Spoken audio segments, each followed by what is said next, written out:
the gifts and the wonder that you are, and to bring that into this world. So learning how to listen for that voice, it takes discipline and exploration, and it takes taking us out of our own comfort zone. And I was reminded as I was going through old talks of an experience that I had when I first moved here.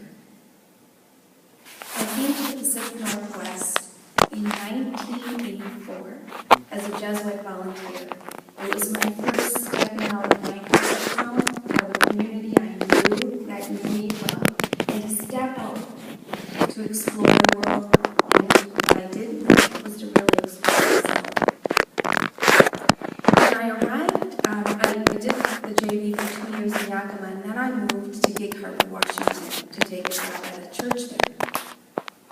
And the weekend that I arrived, my boyfriend at the time, he and I went up to Seattle for the day. And I didn't know Seattle. I'd never been there, right? And I was astonished at all the homeless people that there were in Seattle.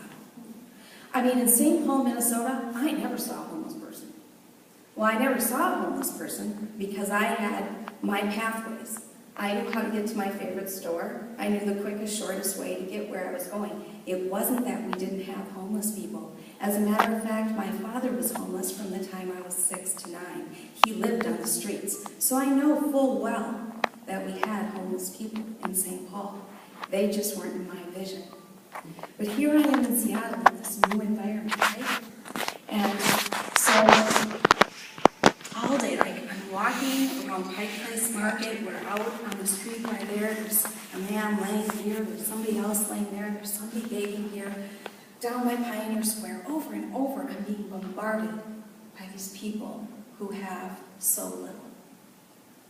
And we got in the car to go back to Gig Harbor, and I was driving, and there was a man standing on the street with a sign, "Will work for food."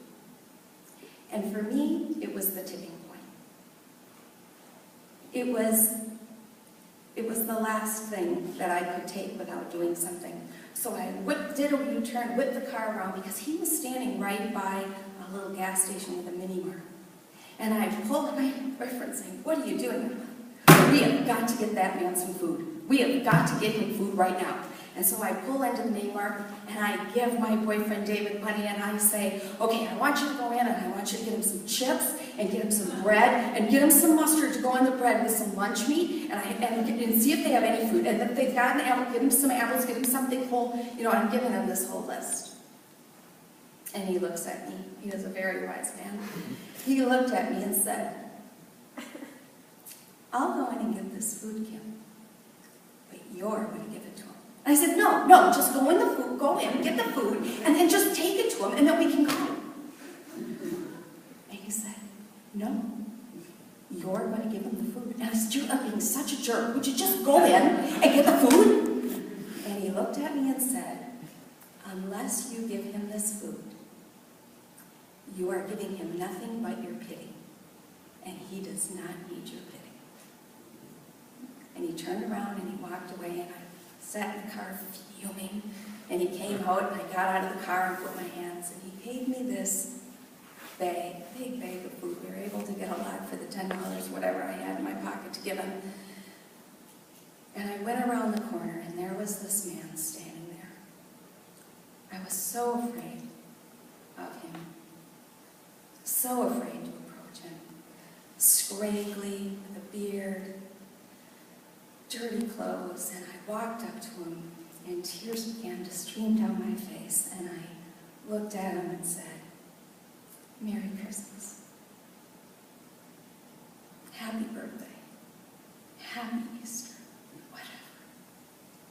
And tears streamed down his face, and he took the bag, and then he wrapped his arms around me, and we stood on the street corner weeping together over this bag of food.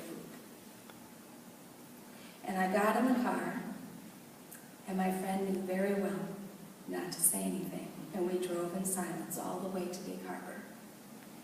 And the question for me as I drove was, why was I so afraid to meet Jesus today?